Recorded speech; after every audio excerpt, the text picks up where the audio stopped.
전동 스쿠터를 타고 가던 80대 남성이 지하철역 엘리베이터 통로로 추락해 숨졌습니다.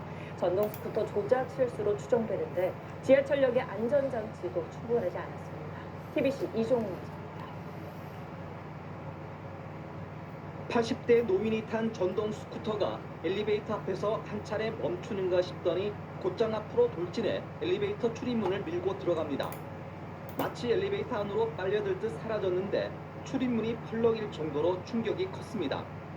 전동 스쿠터에 타고 있던 남성은 사고가 나면서 전동 스쿠터와 함께 5m 아래 지하 4층으로 추락했습니다. 엘리베이터 바깥쪽 문을 밀고 들어가서 지하 4층 승강장으로 추락한 내용입니다. 이번 사고는 오늘 오후 2시쯤 대구 지하철 2호선 청라언덕역 지하 3층 엘리베이터 3호기 앞에서 발생했습니다. 경찰은 전동 스쿠터 조작 실수로 사고가 난 것으로 보고 정확한 원인을 조사하고 있습니다. 하지만 조작 실수가 있더라도 사고를 막을 안전장치가 충분하지 않았다는 게 더 큰 문제입니다. 실제 출입문 레일에 설치된 콘크리트 재질의 추락 방지용 턱은 전동 스쿠터의 무게와 속도를 이기지 못해 떨어져 나갔습니다. 현재 기준은 60kg의 성인 남성 2명이 시속 10km로 충돌해도 버틸 수 있을 정도로 강화됐지만 100kg이 넘는 전동 스쿠터의 충돌을 견뎌내기에는 역부족입니다. 지금의 안전 기준으로는 사고 재발을 예방하기 어려운 만큼 구조 보강 등의 안전 대책 마련이 절실합니다. TBC 이종웅입니다.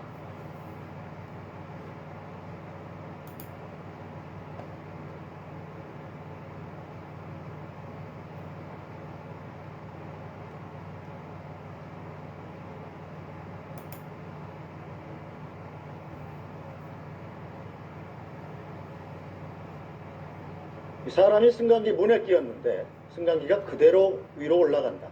생각만 해도 끔찍하죠. 간단한 장비 하나만 달면 충분히 막을 수 있는 사고였습니다. 결국 돈 때문이었습니다. 손영환 기자가 단독 보도합니다. 지난달 25일 경기도 의정부의 한 아파트 승강기에서 생긴 일입니다. 한 남자가 11층에 도착한 승강기에 올라타려는데 가만히 있어야 할 승강기가 그냥 위로 올라갑니다. 무릎 높이까지 올라온 승강기 턱에 남자가 걸려 엎어졌지만 승강기는 멈추지 않고 계속 올라갑니다. 30대인 남자가 승강기 문을 밀치고 재빨리 뛰어내렸기 망정이지 자칫 승강기와 건물 천장 사이에 껴 큰 사고가 날 뻔했습니다. 바닥에다가 다행이지만 젊은 애기나 노인분이 타셨으면 아마 추락사나 아마 위험하게 느껴지더라고요. 승강기는 문이 열린 채 계속 위로 올라갔습니다. 이렇게 문이 안 닫혔는데도 승강기가 출발하는 이른바 개문 출발 사고는 장비 하나만 달면 막을 수 있습니다. 승강장 문에 달린 센서가 승강기 맨 위 도르래 쪽에 있는 제동기에 신호를 줘서 문이 닫히지 않으면 출발 자체를 못하게 하는 겁니다. 지난 2000년에는 이 안전장비를 승강기마다 꼭 설치하도록 하는 법이 만들어졌습니다. 그런데 이번에 사고가 난 승강기는 1년 차이로 1999년에 설치돼 안전장비를 안 달아도 됐던 겁니다. 기계가 노후화 되게 되면은 반드시 점검을 통해 가지고 노후화된 부품을 교체를 해서 유지 관리에 투자를 하는 것을 갖다가 매우 고려하고 있다고 하는 것이 현실입니다. 돈 드는 일이니 안 해도 되면 하지 말자고 할 게 아니라 안전을 위해서라면 쓸 돈은 쓰자는 쪽으로 의식이 바뀌어야 합니다. SBS 손형환입니다.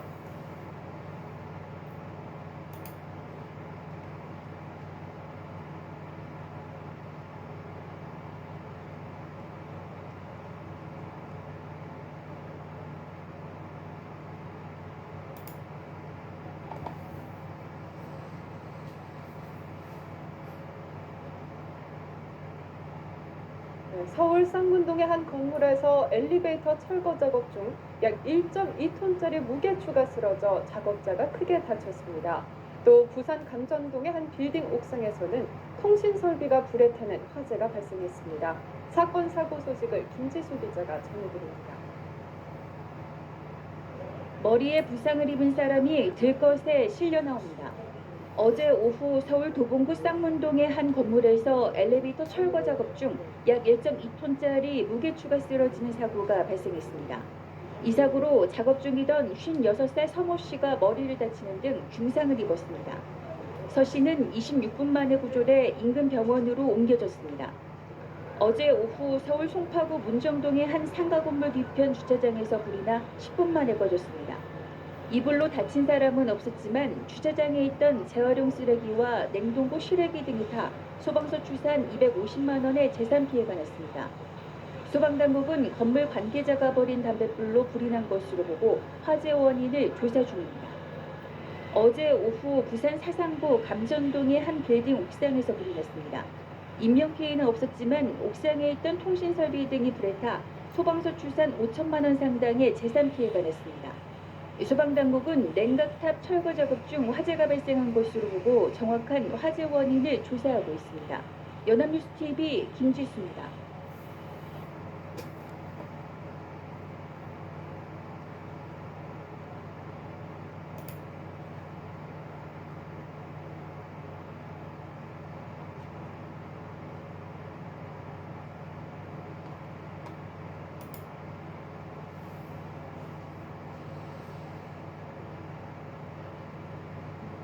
지난 금요일 대구의 한 고층 아파트에서 승강기 추락 사고가 났었는데요.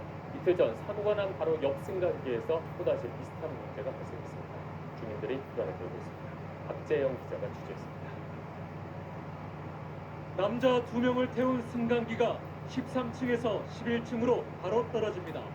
잠시 후 다시 큰 소리와 함께 9층으로 떨어져 멈춥니다.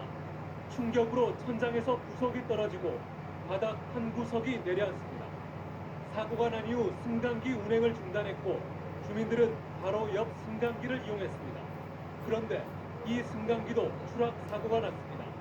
두세 개 층을 건너뛰어 26층에 갑자기 멈췄고 당시 안에 있던 주민 5명은 불안에 떨었습니다.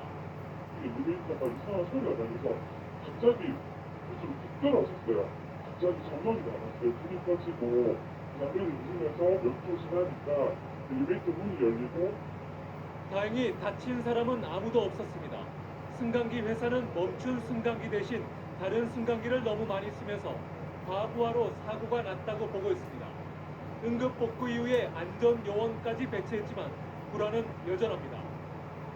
근데 셔츠가 있으면은 하지 그전에는 이제 할 생각 없죠. 불안하죠 지금. 많이 불안해요. 지금 갑자기 애가 혼자 갇힌다고 생각했어요. 잇따른 승강기 추락 사고에 아파트 주민들은 사고 원인을 규명하고 근본 대책을 마련할 것을 요구하고 있습니다. MBC 뉴스 박재영입니다.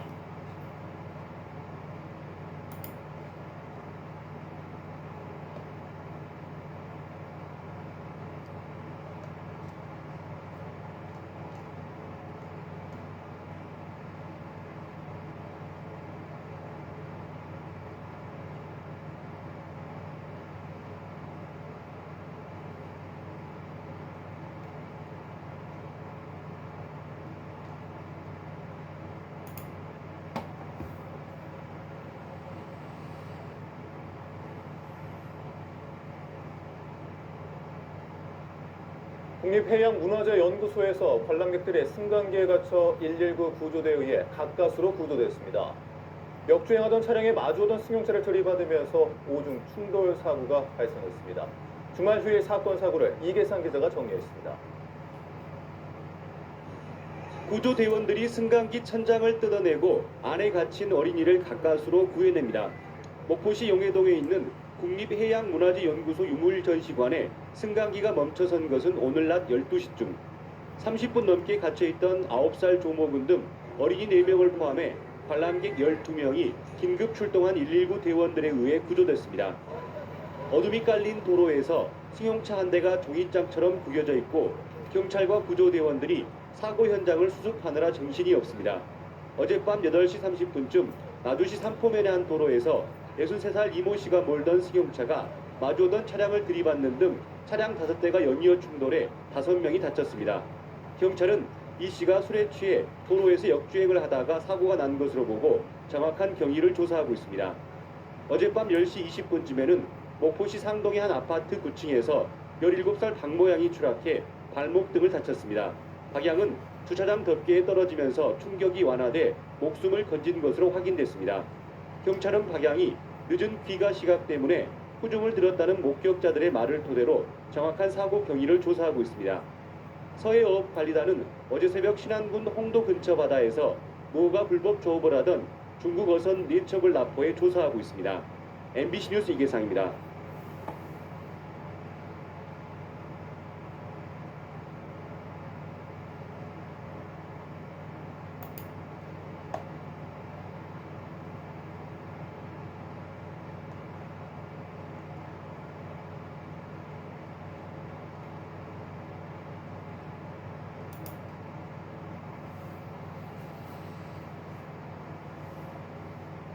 지난해 성폭행 추락사 사건을 수사해온 경찰이 가해 남학생을 구속해 검찰에 넘겼습니다.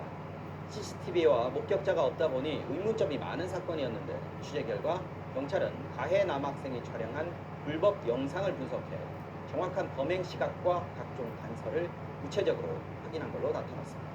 손하늘 기자가 자세한 수사 내용을 단독 취재했습니다. 인하대에서 발생한 신입생 성폭행 사망 사건을 수사해온 경찰이 피의자 김모 씨를 검찰에 넘겼습니다. 취재 결과 경찰은 김 씨의 정확한 범행 시각을 새벽 2시 20분에서 30분 사이로 특정한 것으로 확인됐습니다. 김 씨의 스마트폰에 불법 촬영된 범행 당시 영상을 분석한 결과 근거를 찾아낸 겁니다. 이 동영상은 제대로 촬영되지는 않았는데 소리가 녹음돼 있었습니다. 확인된 범행 시각에 따르면 피해 학생은 새벽 3시 49분에 발견됐던 만큼 1시간 20분에서 30분 동안 방치됐던 셈입니다.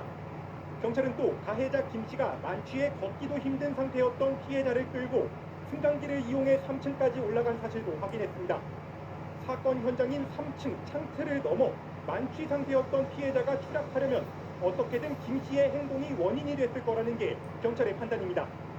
하지만 김 씨는 경찰 조사에서 상황이 잘 기억나지 않는다. 카메라 버튼은 실수로 눌린 것이라고 진술한 것으로 알려졌습니다. 취재진에게 다시 한 번 모습을 드러냈을 때도 죄송하다는 말 외엔 구체적인 언급을 피했습니다. 현장에서 보호 조치 안 하고 왜 도주하셨습니까? 죄송합니다. 부가족에게 하실 말씀 없으세요? 피해자 유족들한테 진심으로 죄송합니다. 경찰은 김 씨가 고의로 민 것인지 또 사망을 짐작하면서도 도주한 것인지 집중 수사했지만 확실한 증거를 발견하지는 못해 살인죄 추가 없이 검찰에 사건을 넘겼습니다. 대신 기존의 준성폭행 치사 혐의에 불법 촬영 혐의를 추가했습니다. 사건을 넘겨받은 인천지검은 세계검사실에 수사 인력을 투입해 전담 수사팀을 꾸리고 관련된 모든 혐의를 살피겠다는 방침입니다. MBC 뉴스 손하늘입니다.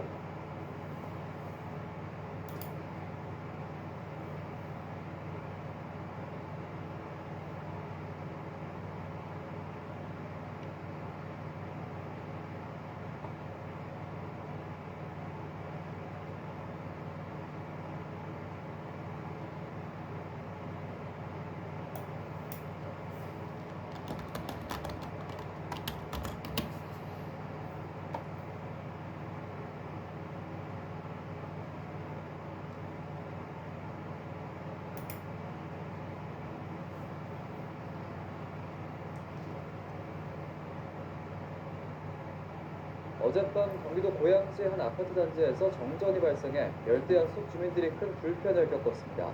부산에서는 SUV 차량이 인도로 돌진해 한 명이 숨졌습니다. 사건 사고 소식 hen재영 기자입니다. 2,400여 세대가 사는 경기도 고양시의 아파트 단지가 암흑으로 뒤덮였습니다. 정전이 발생한 것은 어제 오후 8시 40분쯤입니다. 열대야가 기승을 부리는 날씨에 에어컨, 선풍기도 쓸 수 없는 주민들은 뜬 눈으로 밤을 보내야 했습니다. 저녁 먹고 TV 보다가 순식간에 확 나가버렸어요. 정전이 돼버린 거예요. 그래서 바깥을 보니까 우리 이 단지만 싹 깜깜해. 전기는 6시간 정도가 지난 오늘 새벽 3시쯤 복구됐습니다. 한국전력은 아파트 변압기가 노후돼 정전이 발생했다며 변압기를 교체하느라 복구에 시간이 걸렸다고 설명했습니다. 차량 앞부분이 형체를 알아볼 수 없을 정도로 심하게 파손됐습니다. 어제 오후 7시쯤 부산 기장군 시상리안 도로에서 달리던 SUV 차량이 중앙선을 넘어 인도로 돌진했습니다. 이 사고로 47살 김모 씨가 차에 치여 숨졌고 운전자 55살 윤모 씨와 동승자 2명이 크게 다쳤습니다. 경찰은 운전자 등을 상대로 정확한 사고 원인을 조사하고 있습니다. 어제 오후 9시쯤 경북 경주시 모아공단에 있는 한 자동차 부품 공장에서 불이 났습니다. 경주 소방서는 관할 소방서 인력 전체가 출동하는 대응 1단계를 발령해 2시간 30분 만에 큰 불길을 잡았습니다. 공장이 샌드위치 패널 구조여서 소방당국은 진화에 어려움을 겪은 것으로 전해졌습니다. 불이 난 회사는 직원이 모두 휴가 중이어서 인명피해는 없는 것으로 알려졌습니다. 연합뉴스TV 행재용입니다.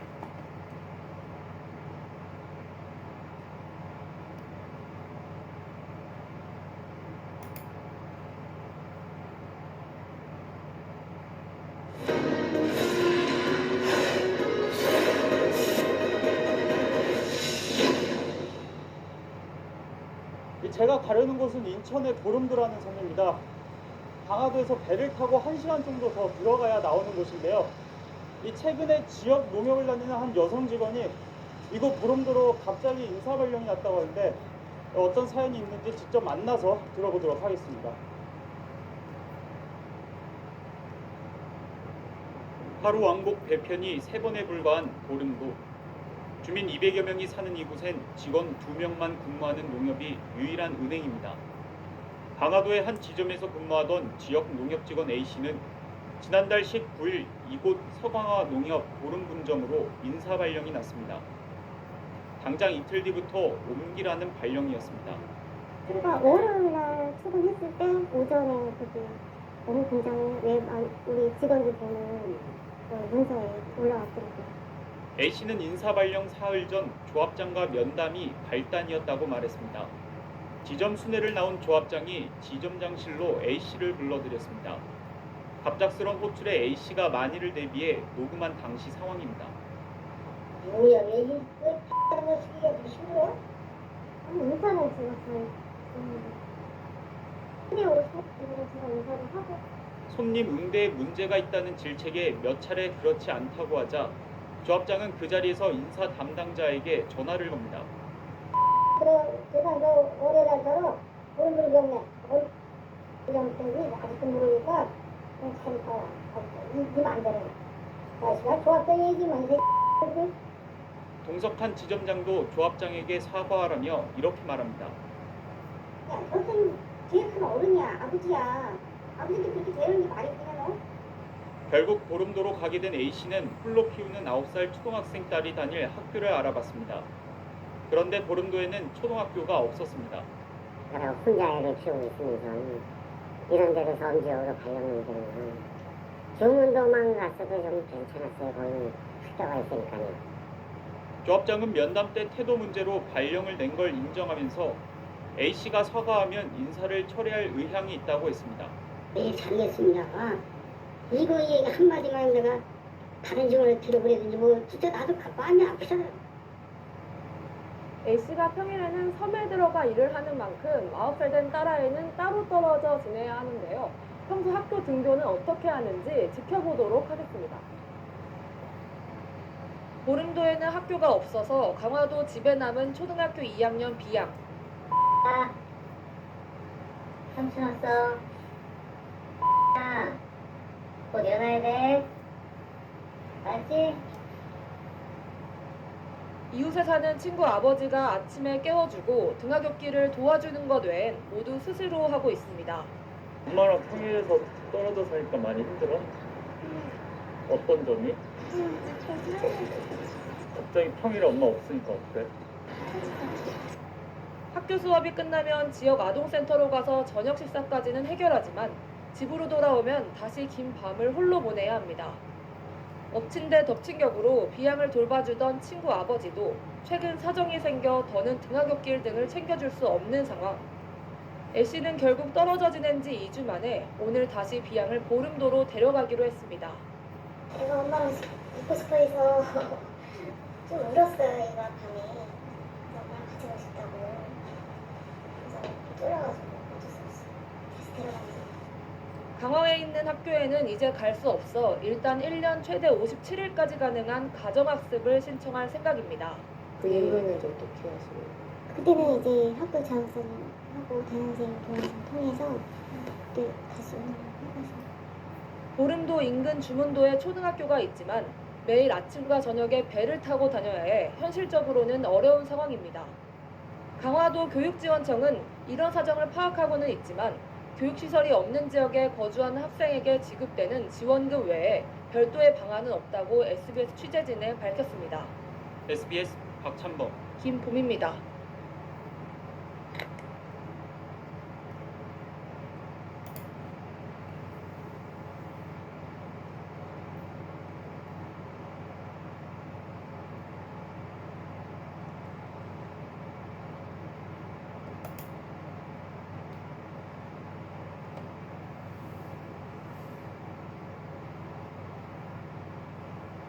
안녕하십니까.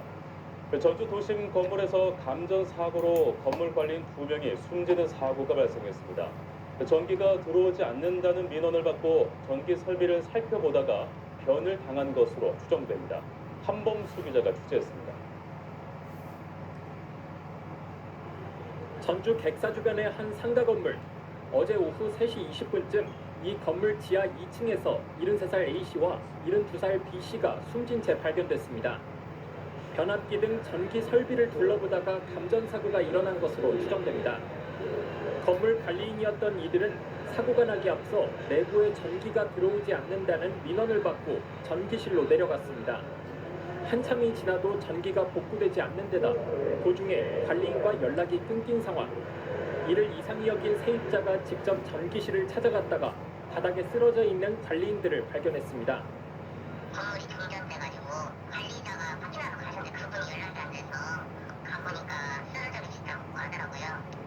감전사고로 전기설비 복구가 늦어지면서 상점들은 조기에 영업을 종료할 수밖에 없었습니다. 한국전력 측은 조만간 전문가를 파견해 정확한 사고 원인을 밝혀내고 설비 역시 복구할 예정인 것으로 알려졌습니다. 어제 오후 4시 40분쯤 전주시 팔복동의 소규모 한지공장.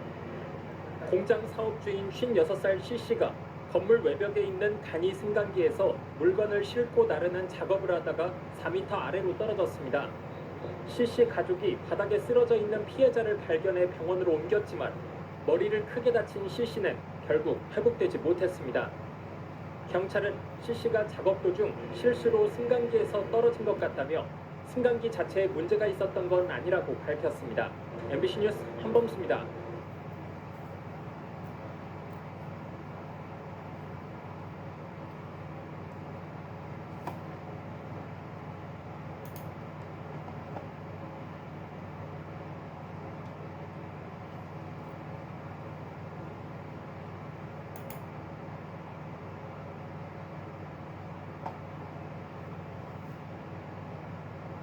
다음 소식입니다.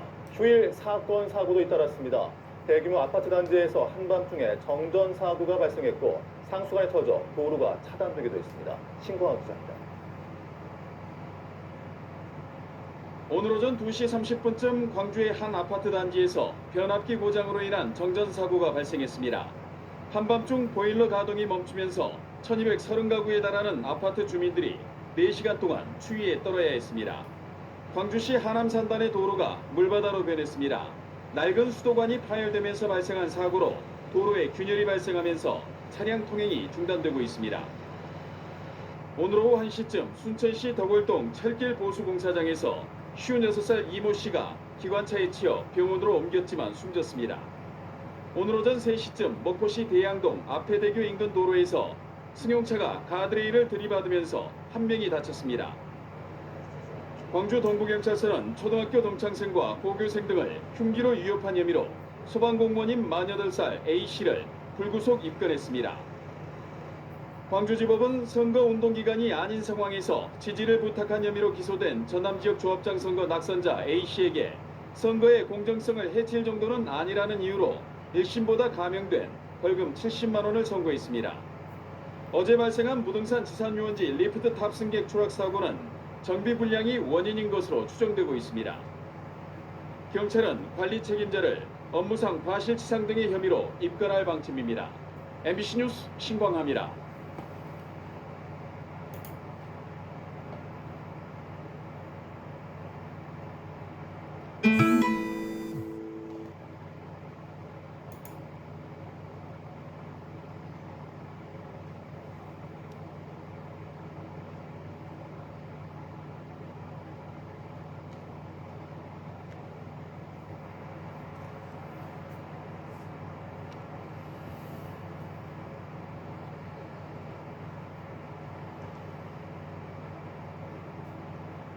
어제 저녁 대구 달성군의 아파트 단지 5곳에서 1시간 40분간 정전이 돼 엘리베이터에 주민 17명이 갇히는 소동이 벌어졌습니다. 또 제주도에서는 승용차가 바다로 추락해 3명이 숨졌습니다. 밤사이 사건 사고 이태수 기자가 보도합니다. 어제 오후 7시쯤 대구 달성군의 아파트 단지 5곳에서 약 1시간 40분간 정전이 일어났습니다. 이로 인해 아파트와 상가 곳곳에서 주민 17명이 엘리베이터에 갇혔다가 구조됐습니다. 또 1,800여 가구의 전기 공급이 멈췄고 거리 신호등이 꺼져 시민들이 큰 불편을 겪었습니다. 노란색 어린이집 통학버스가 위태롭게 기울어져 있습니다. 교통사고가 난 건 어제 오후 3시 20분쯤 50살 A씨가 운전하던 화물차가 옆으로 넘어지면서 어린이집 통학버스와 부딪힌 겁니다. 이 사고로 통학버스에 있던 어린이 4명이 타박상을 입어 병원 치료를 받았습니다. 어젯밤 11시 35분쯤 제주시 함덕포구에서 20대 관광객 3명을 태운 승용차가 바다로 추락했습니다. 이 사고로 차에 타고 있던 직장 동료 사이인 고모 씨 등 3명이 숨졌습니다. 2명은 해경에 의해 40여 분 만에 숨진 채로 발견됐고 고 씨는 스스로 헤엄쳐 나오다 구조됐지만 치료 중 끝내 숨졌습니다. 어둠을 뚫고 시뻘건 연기가 솟구쳐 오릅니다. 경기도 평택의 한 재활용 공장에서 불이 난 것은 오늘 새벽 1시 20분쯤. 불은 폐기물 야적장에서 시작돼 공장 3개 동 가운데 2개를 전부 태웠고 또 다른 공장 2개 동을 일부 태웠습니다. 소방당국은 100여 명을 투입해 새벽 5시 5분쯤에야 진화했습니다. 연합뉴스TV 이태수입니다.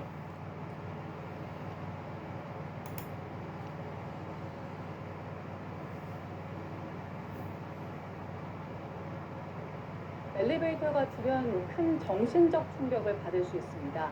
퇴근길에 엘리베이터 사고를 겪고 공황장애 진단을 받고 결국 스스로 극단적인 선택을 한 직장인에게 법원이 업무상재해를 인정했습니다. 윤수호 기자입니다. 지난 2016년 10월 게임 회사에 다니던 A씨는 야근을 마치고 집에 가던 중 회사 건물 엘리베이터에 갇혔습니다. 119에 신고가 들어간 지 35분 만에 구조된 A씨는 응급실로 이송됐고 이후 공황장애 진단을 받았습니다. 출퇴근길 지하철을 타지 못하고 근무 중 실신하는 등 상태가 나빠진 A씨는 이듬해 스스로 극단적인 선택을 했습니다. A씨의 가족들은 근로복지공단에 유족급여 등을 신청했지만 공단은 개인적인 이유로 공황장애가 악화된 것이라며 지급을 거부했습니다. 가족들은 공단을 상대로 소송을 냈고 법원은 엘리베이터 사고와 A씨의 사망 사이에는 상당 인과관계가 인정된다며 가족들의 손을 들어줬습니다. 업무상 재해를 판단할 때는 업무와 재해 사이에 의학적, 자연과학적인 인과관계뿐만 아니라 규범적인 인과인 상당 인과관계를 판단하는데 법원이 이를 인정한 겁니다. 서울행정법원은 A씨가 엘리베이터 사고가 있기 전 출퇴근에 어려움이 없었다는 점, 사고 후 실신이 발생하고 공황장애 치료를 받아야 했던 점을 지적하며 엘리베이터 사고로 장애가 발생했다고 보기 충분하다고 인정했습니다. 또 법원은 사무실에서 퇴근하기 위해 건물 엘리베이터를 탄 상황에서 발생한 것이라며 산재보호법상 사업주가 제공한 시설물을 이용하던 중 시설물 결함과 관리 소홀로 발생한 사고에 해당한다고 판단했습니다. 연합뉴스TV 윤솔입니다.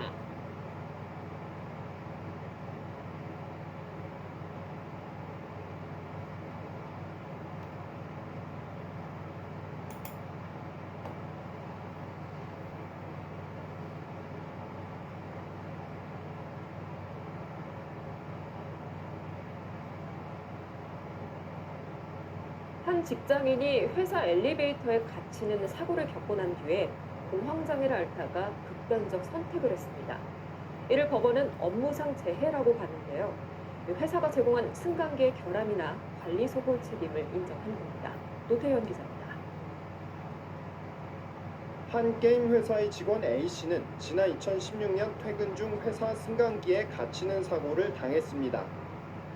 119 구조대에 의해 쓰러진 상태로 발견된 A씨는 응급실로 옮겨졌고 이후 공황장애와 광장공포증 등 진단으로 치료를 받았습니다. 그 이듬해 4월 A씨는 자택에서 극단적 선택을 한 채 발견됐습니다. 하지만 근로복지공단이 유족급여 지급을 거부하면서 재판까지 갔고 서울행정법원은 업무상 재해를 인정하며 유족 측에 손을 들어줬습니다. 재판부는 산업재해보상법상 사업주가 제공한 시설물 등을 이용하던 중 시설물 등의 결함이나 관리 소홀로 발생한 사고에 해당한다면서 업무상 재해인 승강기 사고 또는 사고에 업무상 스트레스가 겹쳐 잠재돼 있던 공황장애가 악화됐다고 설명했습니다. 과거에는 질병의 발생 원인, 인과관계를 근로자 측에서 엄격하게 입증하여야만 하였습니다. 이번 법원의 판결은 인과관계 및 질병의 발생 원인을 폭넓게 인정하여 법원은 설령 개인적 요인이 사망에 영향을 미쳤더라도 그것만으로 업무와 사망 사이 인과관계가 부정되지 않는다라고도 지적했습니다. MBN 뉴스 노태현입니다.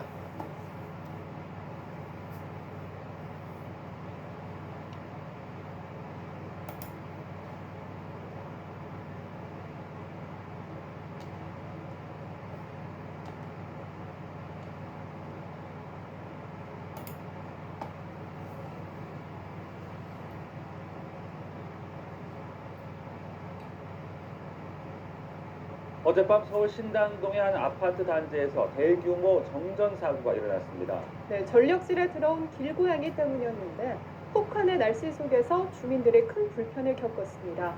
밤사이 사건 사고 소식을 정영빈 기자가 전해드립니다. 아파트 단지가 불빛 하나 없이 깜깜합니다. 어젯밤 8시쯤 서울시 중구 신당동의 한 아파트 단지 2천여 가구에서 정전이 발생했습니다. 혹한의 날씨 속에 정전으로 가스마저 끊기면서 수천 명의 주민들은 큰 불편을 겪었습니다. 주민들이 왜 일어났는지가 궁금했지만 9시 30분까지 관리실에서 아무런 방송조차 없어서 한국전력은 아파트 단지로 전기를 공급하는 수배전실에 길고양이가 들어가 장치를 건드리면서 정전이 발생했다고 설명했습니다. 이어 고장난 부품을 찾는데 어려움을 겪으면서 복구에 시간이 더 걸렸다고 덧붙였습니다. 어제 저녁 7시 50분쯤 경기도 수원시 장안구의 한 2차선 도로에서 승객 27명을 태운 광역버스가 눈길에 미끄러져 가로수를 들이받았습니다. 이 사고로 차량 운전자 윤모 씨와 버스 승객 김모 씨 등 2명이 다쳐 인근 병원에서 치료를 받았습니다. 앞서 오후 5시 반쯤 서울 노원구 동일로에서 4.5톤 트럭이 한 포장마차를 들이받았습니다. 이 사고로 떡볶이를 팔던 포장마차 주인 63살 김모 씨가 중상을 입었고 김 씨의 가족과 손님 등 5명이 다쳐 인근 병원에서 치료를 받았습니다. 경찰은 브레이크가 작동하지 않았다는 트럭 운전자의 진술을 토대로 정확한 사고 경위를 조사하고 있습니다. 연합뉴스TV 정영빈입니다.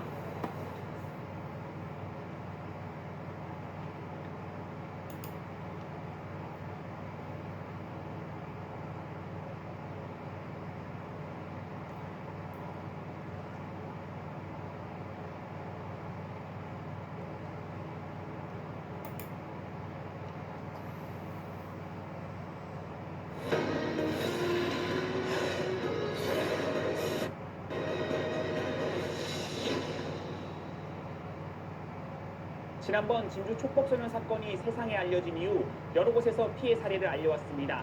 그래서 이번에 저희 취재진이 찾은 곳은 경기도 수원입니다. 초등학교 5학년 학생을 한 학년위 상급생들이 집단으로 폭행하고 이것도 모자라 사이버상에선 극단적 선택까지 조명하게 했다는 제보가 들어왔는데 한번 확인해 보겠습니다. 올해 초등학교 5학년인 A군. 웃음이 많고 친절해 지난해는 학교회장도 맡았고 태권도를 좋아하던 아이였습니다. 그런데 지난 3월 사건 이후 다른 아이가 됐습니다. 3월 11일 금요일 오후였습니다. 자전거를 타던 A군에게 6학년 형들이 말을 걸어왔습니다. 야, 이리 와봐. 자기가 여기 학교에서 제일 싸움 잘한다고 누가 더 센지 보자고 하면서 싸우자고. 이 무리 가운데 B군은 다짜고짜 A군을 때렸고 다른 학생들은 둘러싸고 구경을 했습니다. 12일 토요일에도 B군 일행에게 끌려다닌 A군. B군은 A군에게 6학년 여학생에게 욕설하라고 강요했습니다. 하라고 시켰어. 죽여버린다 했어. 그냥 죽여버린다고? 네. 영문을 모르던 여학생들이 근처 구석으로 A군을 몰아놓고 왜 욕을 하냐고 따졌고 이 과정에서 A군의 발이 한 여학생의 신체에 닿았습니다. B군 일행은 A군을 또 폭행하고 B군의 신용카드로 편의점에서 음식을 사 먹기도 했습니다. 그날 밤 B군은 온라인 단체 대화방에 A군을 초대했습니다. 대화방에는 B군 일행과 낮에 마주친 여학생 등 9명이 있었습니다. 대화방에서 B군은 A군이 신체 접촉을 좋아하더라며 성추행 가해자로 몰아가기 시작했습니다. 다른 학생들도 동조했고 4시간 넘게 사과를 강요했습니다. 참다 못한 A군이 극단적 선택을 암시하자 종용하기까지 했습니다. 이렇게 너네들이 안 믿어줄 바에는 내가 차라리 죽어버리는 게 낫다. 이렇게 얘기를 한 거예요. 그래서 애는 너무 힘들어가지고 실제로 옥상에 올라가는 듯해요. 13일 일요일에도 B군 일행은 A군을 불러내 이번엔 성추행을 사과하라며 A군을 학교폭력 신고센터에 성추행 가해자로 신고까지 했습니다. 117에다가 신고를 한 거죠. 그래서 우리 아이를 바꿔달라고 그랬대요. 아니다라고 얘기하려고 했더니 그래서 또 때리더래요. 경찰이 집으로 찾아온 뒤에야 A군의 어머니는 그동안 있었던 일을 알 수 있었습니다. 병원에 데려가 보니 사흘간 폭행으로 A군의 왼쪽 무릎은 골절돼 있었습니다. 학교에도 범행 사실이 알려졌습니다. 관할 교육지원청은 B군 등 가해 학생 9명에게 각기 다른 처분을 내렸는데 B군에겐 출석 정지 10일이었습니다. 경찰은 지난달 B군 등을 기소 의견으로 수원 가정법원 소년부에 송치했습니다. 경찰과 교육청은 피해 학생의 손을 들어줬지만 정작 더 큰 비극은 처분이 내려진 이후에 찾아왔습니다. 피해 학생이 어떻게 무너져갔는지, 학교는 그런 피해 학생을 정말 안전하게 보호했는지 살펴보겠습니다. 친구들은 모두 등교한 시간, A군은 집 밖으로 나가지도 못합니다. 너무 가고 싶어요. 근데 선생님들이랑 하는 말이 너무 불편해서 못 가겠어요. 외상 후 스트레스 장애와 이명, 공황 장애가 A군을 덮쳤습니다. 자다가 벌떡벌떡 일어나고 갑자기 그러더니 울어요. 막 자면서도 울어요. 엄마 막 찾고 어느 순간부터 갑자기 귀에서 삐 소리가 나는데요. 최근엔 눈에도 문제가 생겼습니다. 밥을 먹고 나서 양치를 하려고 딱 일어섰는데 엄마 앞이 안 보여 이러는 거예요. 안압이 높아져서 그러는 건데 이런 횟수가 닿다 보면 앞으로는 20대부터 시작이 돼서 30대 안에 10년이 될 거다. 학교에서 이동할 때는 교사가 반드시 동행하고 가해 학생들은 접근 못하게 하겠다는 교장의 말을 믿고 아이를 설득해 보냈는데 A군은 B군과 학교 복도에서 정면으로 마주쳤습니다. 또 때려보면서 쫓아올까봐 무서워서 화장실에 들어가서 경찰에 신고했어. 어머니가 황급히 교장실을 찾아갔는데 교장은 이렇게 말했습니다.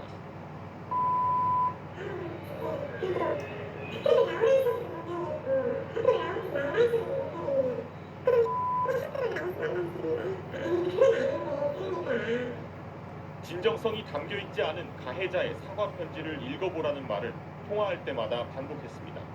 탕수를 받았다가 중복통하고 있는 거예요. 이게 편지 전달받으면 이제 편지 받으면 확실히 많이 조금은 틀릴 것 같아요. 가해 학생들과 분리 조치가 제대로 이뤄지지 않고 있다며 교육지원청에 도움을 요청했지만 객관적인 증거가 있어야 추가 조치를 위한 학교폭력심의위원회를 다시 열 수 있다고 했습니다. 증거가 없어서 안 된대요. 그럼 그거를 다 동영상을 카메라를 들고 다니면서 다 촬영을 해야 된다는 얘기잖아요. 그럼 어린애가 불편해하면 그게 가능한 건지. A군이 눈에 이상을 느껴 학교 보건실을 갔지만 아무 도움을 받지 못한 일도 있었습니다. 도와달라고 요청을 했는데 선생님들은 도와줄 수 있는 게 없다고 일단 올라가라고 하셨어요. 이제 A군에게 학교는 또 다른 고통을 주는 곳이 됐습니다. 처음에는 바람들은 많은 것 같았는데 지금은 필요가 없는 것 같아요. 제가 다니는 학교 때문에 살기가 싫어요. SBS 김민준입니다. 네, 안녕하십니까, 김현우입니다. 더 많은 뉴스와 라이브 이벤트를 보고 싶으시면 화면 오른쪽을 눌러서 구독해 보시길 바라겠습니다. 또 저희 SBS 앱을 다운로드 하시면 속보 알림도 받아보실 수 있습니다. 항상 저희 SBS 뉴스를 시청해 주셔서 대단히 고맙습니다.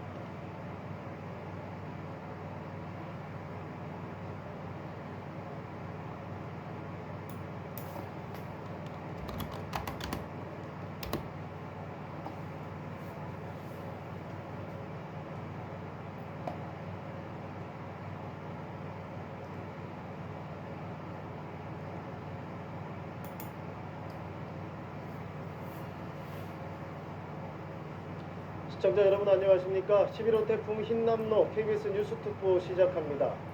오늘 오전에 포항 한 아파트 주민 7명이 실종된 것과 관련해 지금도 수색 작업이 한창 진행되고 있습니다.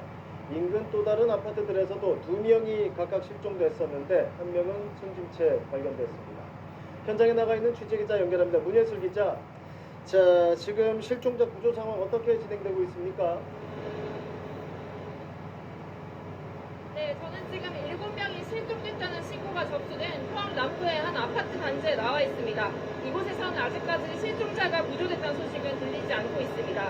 이 같은 아파트 옆 단지에도 한 명이 실종됐다는 신고가 접수돼 있고 이곳과 조금 떨어진 다른 아파트에서도 한 명이 실종됐다는 신고가 접수됐는데 끝내 숨진 채 발견됐습니다. 실종자들은 태풍에 따른 폭우로 아파트 지하주차장에 물이 차자 차량 침수 피해를 막으려다 사고를 당한 걸로 추정되고 있습니다. 이 아파트는 오늘 새벽 큰 범람이 있었던 냉천과 도로 하나를 끼고 위치해 있습니다. 이 때문에 새벽 6시쯤 냉천이 범람되며 갑자기 물이 들어찬 것으로 보입니다. 지금도 이렇게 아파트 단지 전체에 진흙이 넓게 퍼져 있는 모습을 볼 수 있습니다. 저희가 현장에서 들어본 주민들 말을 종합하면 오늘 오전 6시 반쯤 아파트 관리사무실에서 지하주차 차량 이동을 권고했습니다. 이후 주민 여러 명이 차량 이동을 위해 나섰다가 실종자가 다수 발생한 걸로 추정됩니다. 현재 이 아파트 지하주차장에선 양수기로 물을 빼내고 있어서 정확한 인명피해 확인은 시간이 더 걸릴 것으로 보입니다. 이곳은 아파트 여러 동의 지하주차장이 하나로 연결되는 구조라서 배수에 시간이 많이 소요되고 있습니다. 소방당국은 5시간에서 8시간, 포항시는 배수 작업에 12시간 이상 걸릴 것으로 내다보고 있고 본격적인 수색과 구조는 배수가 마무리돼야 본격적으로 이뤄질 것으로 보입니다. 수색과 구조 작업을 위해 해병대 구조대도 투입될 예정입니다. 같은 아파트 바로 옆 단지의 실종자 한 명은 해병대와 소방당국이 투입돼 구조 중이고 인근 오천읍의 한 아파트에서도 오전 9시 45분쯤 지하주차장 차량을 이동하기 위해 나간 60대 여성이 오후 3시 30분쯤 숨진 채 발견됐습니다. 자세한 소식 들어오는 대로 다시 전해드리겠습니다. 지금까지 포항에서 KBS 뉴스 문예슬입니다.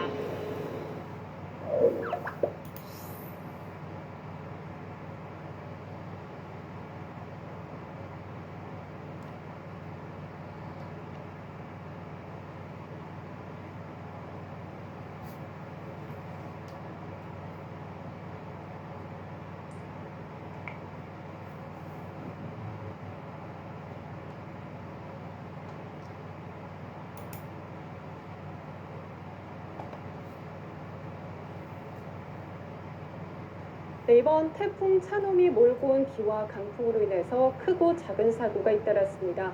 전봇대가 부러졌고 넘어진 가로수가 차량을 덮치기도 했습니다. 밤사이 사건 사고 소식을 박경준 기자가 전합니다. 위태롭게 기울어진 전봇대가 금방이라도 주택가로 쓰러질 듯합니다. 어제 저녁 7시쯤 울산시 남구 야음동의 한 주택가에서 전봇대가 부러졌습니다. 이 사고로 인근 주민 10여 명이 대피했지만 정전이나 인명피해는 없었습니다.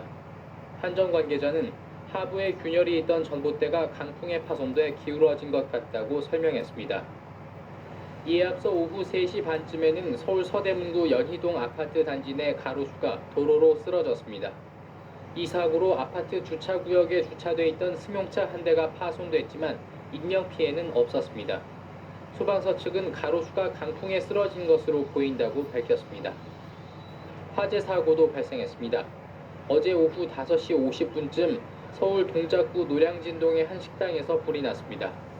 이 불로 37살 강모 씨 등 종업원 2명이 목 등에 화상을 입어 병원으로 옮겨졌고 식당 내부 20제곱미터가 소실돼 소방서 추산 530만 원의 재산 피해가 났습니다. 경찰은 주방에서 음식을 조리하다 과열로 불이 났을 가능성이 큰 것으로 보고 있습니다. 연합뉴스TV 박경준입니다.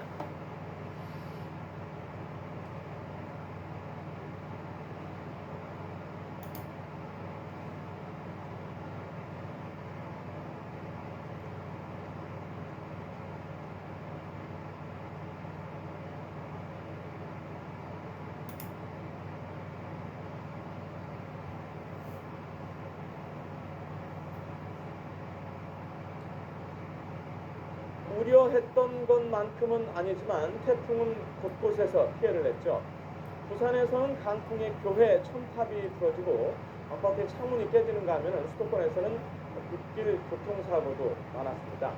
취재기자 연결해서 들어보도록 하겠습니다. 김수환 기자. 네, 사회부입니다. 자, 아마도 주로 시청자분들이 제보해 주신 영상들 같은데 자세한 상황 전해주시죠. 네, 제보 영상 보면서 말씀드리겠습니다. 거북걸음을 하는 차들 옆으로 대형 화물차가 넘어졌습니다. 중앙 분리대도 심하게 훼손됐는데요. 오늘 아침 7시쯤 서울 외곽순환고속도로 일산 방향 안양터널 주변을 달리던 택배 화물차가 미끄러졌습니다. 다행히 다친 사람은 없었지만 출근 시간이었던 만큼 극심한 차량 정체가 늦어졌습니다. 이보다 조금 앞선 시간 역시 서울 외곽순환고속도로 판교 방면 분기점 주변에서도 대형 화물차가 옆으로 넘어졌습니다. 이로 인해서 뒤따라오던 승용차 2대도 화물차를 들이받는 2차 사고도 났습니다. 전 차선에 걸쳐 넘어져 있는 이 화물차를 처리하느라 1시간 반가량이 걸렸고 운전자들의 불편이 이어졌습니다. 오늘 오전 10시쯤에는 중부고속도로 일중나들목 인근에서 트럭이 앞서가던 도로공사의 안전관리 차량을 들이받았습니다. 이 사고로 트럭 운전자가 다쳤는데요. 경찰은 운전자가 보수공사를 준비하기 위해 서행하던 안전관리 차량을 늦게 발견하고 트럭이 뒷길에 미끄러진 것으로 보고 있습니다. 강풍에 건물 옥상에 서 있던 교회 첨탑이 뚝 부러지는 일도 있었습니다. 오늘 새벽 4시 반쯤 부산 다대동에 있는 건물 6층 옥상에 교회 첨탑이 부러졌다는 신고가 접수됐습니다. 첨탑이 아래로 떨어졌다면 큰 사고로 이어질 수 있는 아찔한 상황이었습니다. 경찰과 소방당국은 주변을 통제하고 안전조치했습니다. 이 밖에도 강하게 부는 바람에 부산항 근처에 있는 아파트 유리창이 깨지기도 했습니다. 지금까지 사회부에서 전해드렸습니다.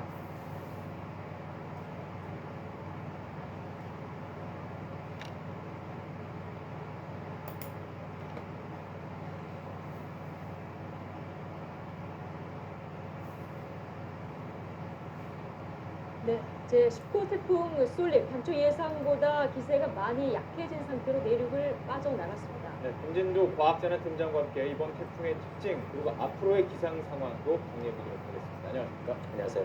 예, 지금 태풍 쏠림 다행히도 기세가 많이 이제 상륙할 때 약해졌었는데 지금 내륙은 완전히 빠져나갔다 이렇게 보면 됩니까? 태풍의 눈의 중심이 어디에 있느냐가 가장 중요한 건데 태풍의 눈의 중심이 동해상으로 진출했습니다.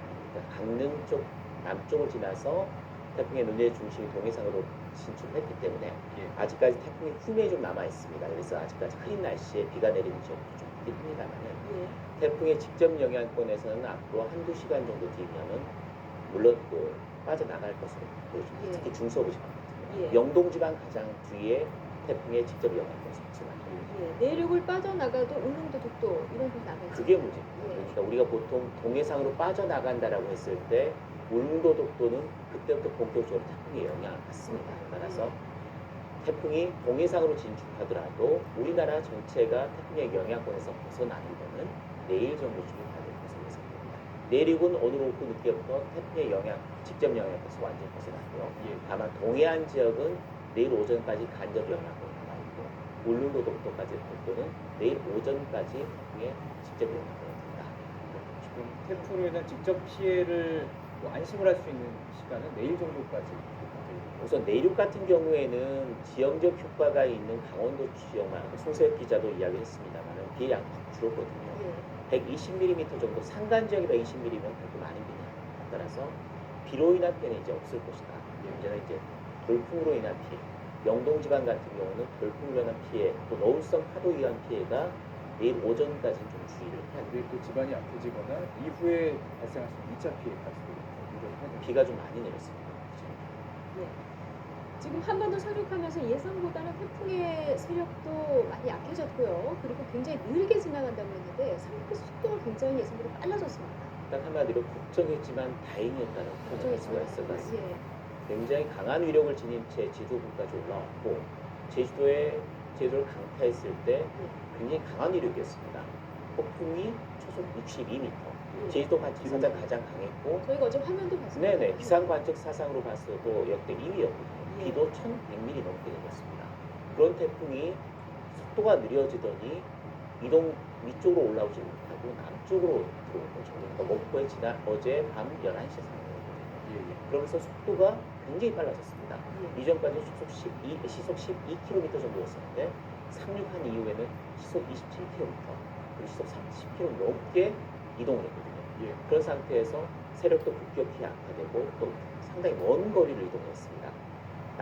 남서에서 북동 방향으로 이동하는 상태이기 때문에 굉장히 많은 에너지를 지상에 쏟으면서 세력들이 빠른 속도로 이동을 하면서 우리나라 내륙에는 그다지 큰 피해, 우려했던 것만큼의 큰 피해를 주시지 않은 다행스러운 일이 벌어졌습니다.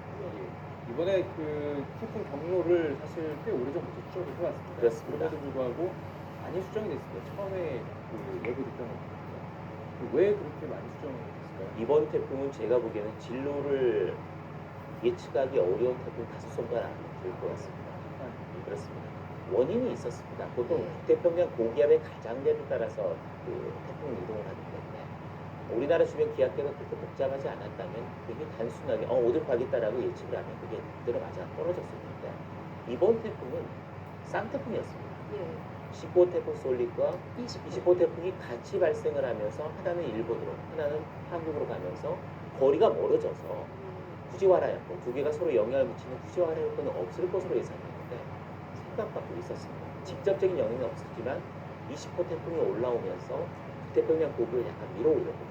이게 밀어 올리면서 북태평양 고기압이 원래는 이쪽에 없었기 때문에 북쪽으로 올라가면서 태안반도에 상륙하고 수도권을 칠 것으로 예상을 했었는데 이게 올라오기 전에 약간 막아버린 겁니다.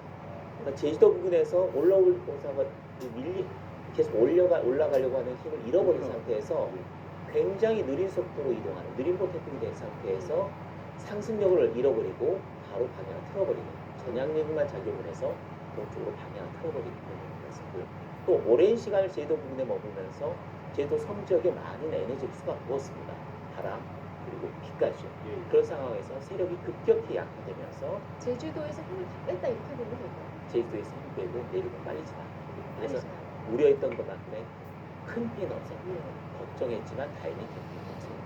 그렇죠. 그러니까 원인이 이제 쌍태풍, 네. 태풍 두 개가 발생하면서 간접적이나마 영향이 있었던 것으로 보고 여러 가지 변수가 이번에 많았기 때문에 예측은 좀 힘들었던 그런 상황이었다. 결과적으로 보면요. 마지막 결과를 보면은 일본 기상청 예측이 가장 많이 잘 맞았던 것 같습니다. 어제 아침부터 일본 기상청 예보를 바꿨거든요. 예. 미국과 한국 기상청은 미국 기상청은 그대로 해서 경기 북부 쪽으로 통과하는 걸로 했었고요.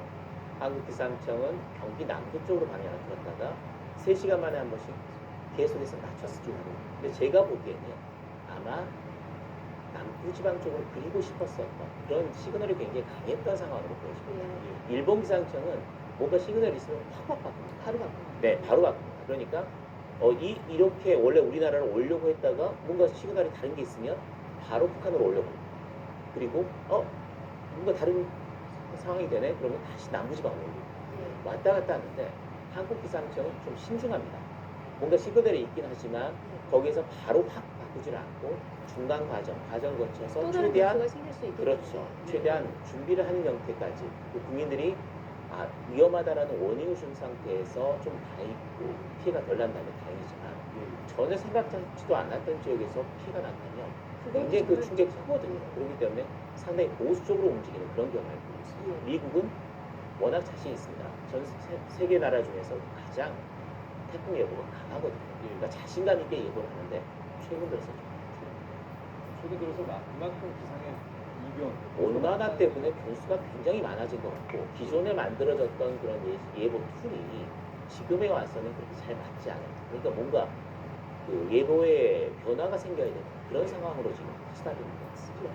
지금 대만 인근에서 21호 태풍이 벌써 만들어지고 있다 이런 보도도 나오던데 좀 이르긴 합니다만 완전히 만들어지면 한반도에 영향이 있을까요? 토탈 실시간 검색어 1위가 태풍 제비가 됐거든요. 태풍 제비. 21호 태풍 제비 다음에 이제 우리나라에서 맨 이름이라서 제비가라는 이름을 붙였는데 문제가 태풍은 아직 안 만들어졌습니다.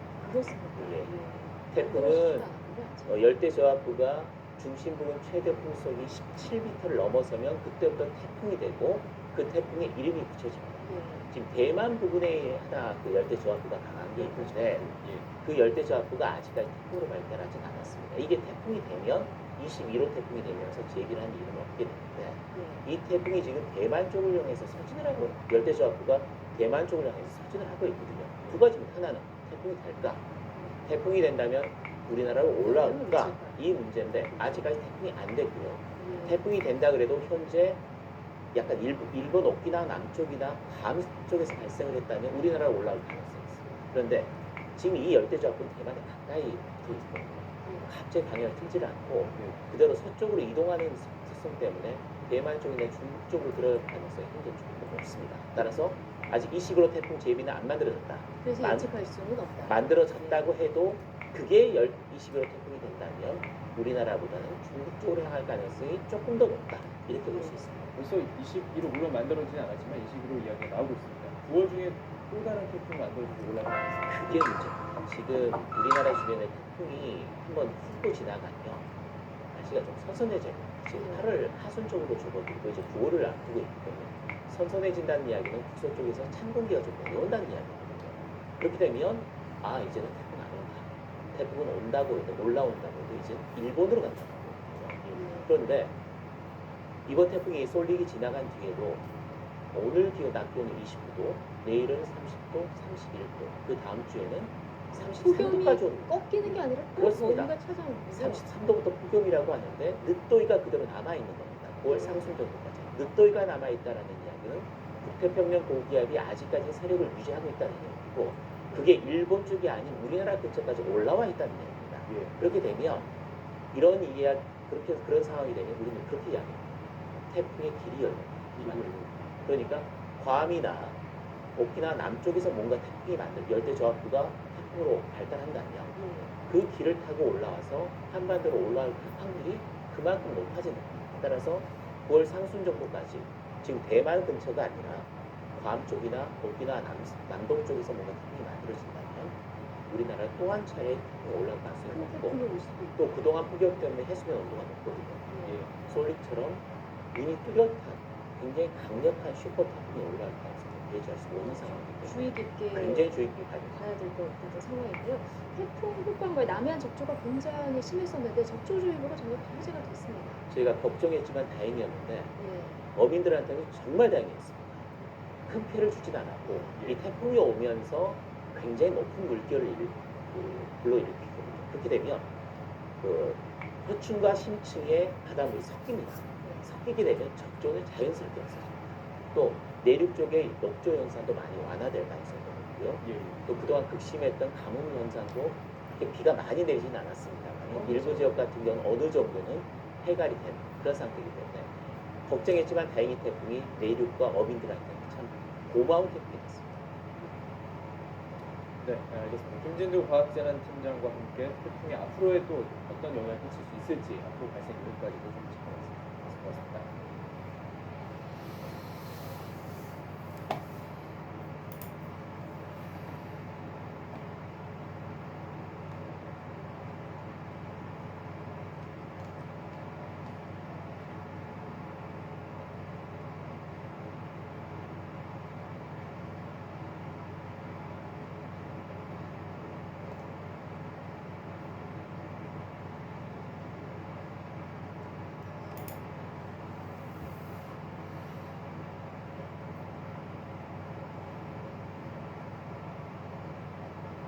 태풍의 위력이 점차 약해지고 있지만 곳곳에서 피해도 잇따르고 있습니다. 부산에서는 강풍에 교회 청탑이 부러졌고 수도권에서 빗길 교통사고도 이어졌습니다. 네, 취재기자 연결합니다. 김성환 기자. 네, 사회부입니다. 예, 자세한 피해 상황 전해주시죠. 네, YTN에 들어온 제보 영상을 보시면요. 거국걸음을 하는 차들 옆으로 대형 화물차가 옆으로 넘어진 모습을 확인할 수 있습니다. 그 옆으로 중앙분리대도 심하게 훼손됐는데요. 오늘 아침 7시쯤 서울 외곽순환고속도로 일산 방향 안양터널 주변을 달리던 택배 화물차가 미끄러지면서 사고가 난 겁니다. 다행히 다친 사람은 없었지만 중앙분리대가 파손됐고 그 파편이 튀면서 다른 차량 석대 타이어가 손상되기도 했습니다. 출근 시간이었던 만큼 극심한 차량 정체가 잊어졌습니다. 이보다 조금 앞선 시간 역시 서울 외곽순환고속도로 판교 방면 분기점 주변에서도 대형 화물차가 옆으로 넘어졌습니다.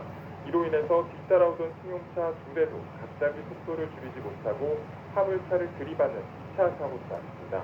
전 차선에 걸쳐 넘어져 있는 이 화물차를 처리하느라 1시간 반 가량이 걸렸고 운전자들의 불편이 이어졌습니다. 경찰은 갑자기 차선을 변경한 앞차량을 피하려다 사고가 났다는 진술을 토대로 사고 원인을 조사하고 있습니다. 건물 옥상에 고꾸라진 교회 첨탑이 위태롭게 붙어 있습니다. 오늘 부산에는 초속 30m에 가까운 강풍이 불었는데요. 오늘 새벽 4시 반쯤 부산 다대동에 있는 건물 6층 옥상에 교회 첨탑이 부러졌다는 신고가 소방에 접수됐습니다. 첨탑이 아래로 떨어졌다면 큰 사고로 이어질 수 있는 아찔한 상황이었는데요. 경찰과 소방당국은 주변을 통제하고 안전 조치를 했습니다. 지금까지 사회부에서 전해드렸습니다.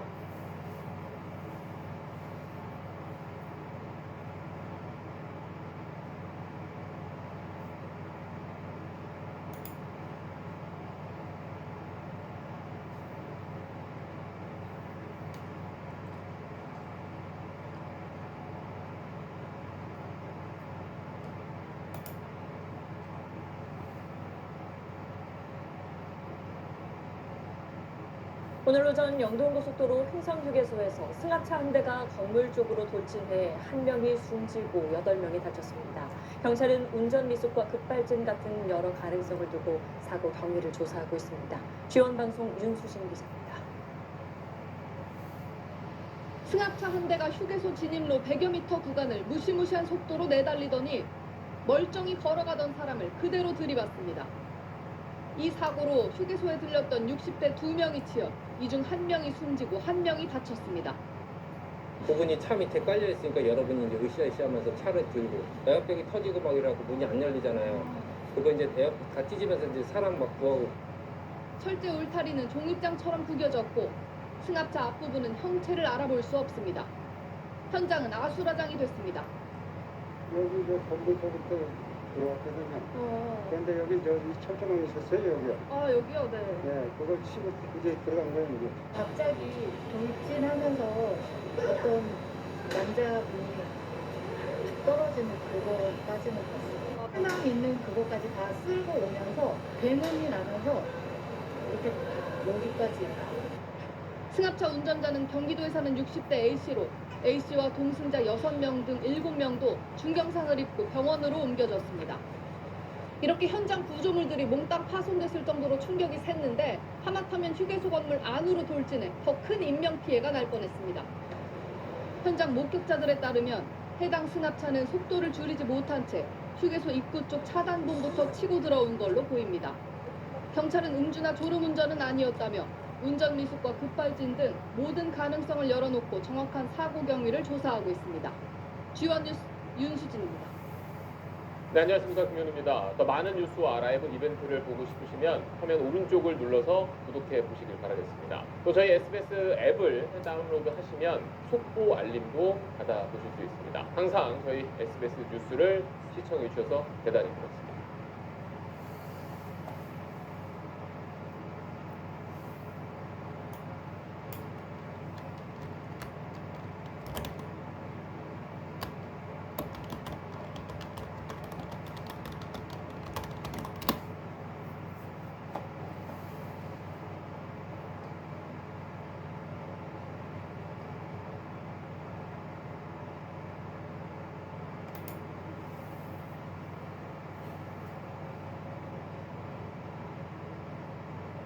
네, 어젯밤 경기도 의왕에 있는 간판 공장에서 큰 불이 났습니다.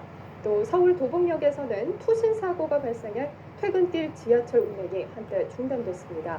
밤사이 사건 사고 소식을 정빈나 기자가 보도합니다. 시뻘건 불길이 뿜어져 나오고 소방관들이 쉴 새 없이 물을 뿌려댑니다. 어제 오후 7시 10분쯤 경기도 의왕시에 있는 간판 공장에서 불이 나 공장 한 개동을 모두 태운 뒤 1시간여 만에 진화됐습니다. 당시 공장 안에 있던 직원 2명이 긴급 대피해 인명피해는 없었지만 소방서 추산 1억 8천만 원의 재산 피해가 났습니다. 경찰과 소방당국은 공장 기계에서 불이 시작된 것으로 보고 화재 원인을 조사 중입니다. 차량 한 대가 뼈대만 남고 완전히 불에 탔습니다. 어젯밤 9시 10분쯤 경기도 화성시 장안면의 한 농로에 세워진 SUV 차량에서 불이 나 30분 만에 꺼졌습니다. 차량 뒷좌석에서는 남성 시신 한 구가 발견됐으며 폭발한 휴대용 부탄가스 10여 개가 발견됐습니다. 경찰은 블랙박스 확인 결과 해당 차량이 어제 오후 7시쯤부터 화재 장소에 있던 사실을 확인하고 자세한 경위를 조사 중입니다. 앞서 어제 오후 5시 20분쯤에는 서울 지하철 1호선 도봉역에서 37살 박모 씨가 전동차가 진입하던 순간 선로로 뛰어내렸습니다. 박 씨는 전동차에 치여 그 자리에서 숨졌습니다. 이 사고로 1시간 가까이 양방향 전동차 진입이 중단됐습니다. 경찰과 소방당국은 자세한 경위를 조사하고 있습니다. 연합뉴스TV 정빈나입니다.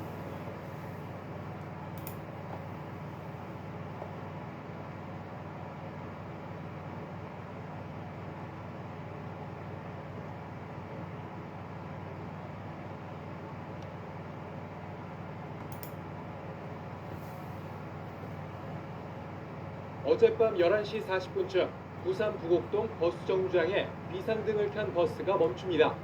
뒤따르던 오토바이가 버스 옆으로 빠져나가려는 순간 내리던 승객을 들이받습니다. 이 사고로 버스 승객 20살 이모 씨가 다쳐 병원으로 옮겨졌지만 생명에는 지장이 없는 것으로 알려졌습니다.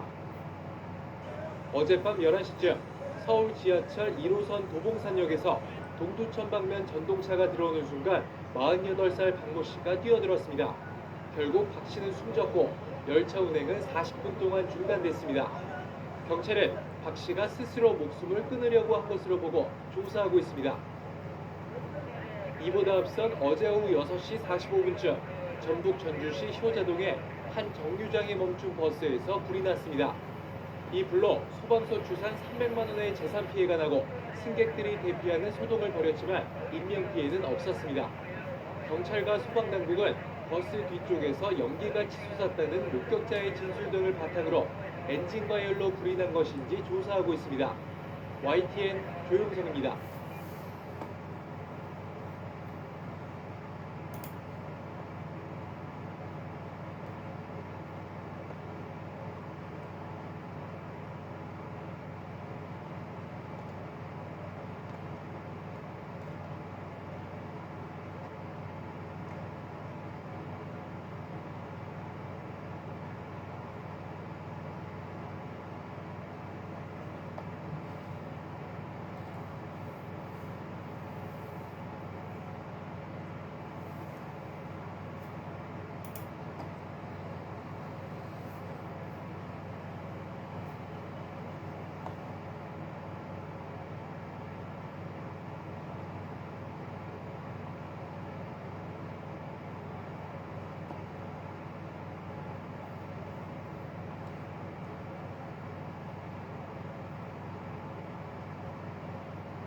네, 사건 사고 소식 전해드리겠습니다. 경기도의 한 아파트에서 30대 여성이 흉기에 찔려 숨진 채 발견돼 경찰이 수사하고 있습니다. 그리고 서울 지하철 4호선 인덕원역에서는 투신 사고도 있었습니다. 홍지욱 기자입니다. 오늘 오전 9시쯤 경기도의 한 아파트에서 30대 여성이 자신의 집안에서 흉기에 찔린 채 발견됐습니다. 지인의 신고를 받고 출동한 경찰과 구조대원들이 잠긴 현관문을 열고 들어갔지만 여성은 이미 숨진 뒤였습니다. 알아보니까 살인 사건 하더라고요. 정식을 나와서 모도차가 실컷 나가는 걸 봤어요. 곧바로 수사에 착수한 경찰은 사건 발생 7시간 만에 전남 고흥에서 용의자를 검거해 정확한 사건 경위를 파악 중입니다. 스크린도어 공사 중이던 지하철 4호선 인덕원역에선 30대 여성이 크게 다쳤습니다. 승강장으로 들어오던 전동차에 투신한 건데 여성은 사고 직후 인근 병원으로 옮겨져 다행히 생명에는 지장이 없는 것으로 알려졌습니다. 이 사고로 열차 운행이 20여 분간 중단됐고 시민들은 운행 재개를 기다리거나 다른 교통편을 이용해야 했습니다. 이렇게 잠깐 보니까 앰뷸런스하고 소방차 119하고 쫙 왔었어요. 보통 나가시고 출근하는 길인데 이제 못 들어간다고 그러더라고. 경찰은 여성이 의도적으로 전동차에 뛰어든 걸로 보고 의식을 회복하는 대로 정확한 사건 경위를 조사하기로 했습니다. MBN 뉴스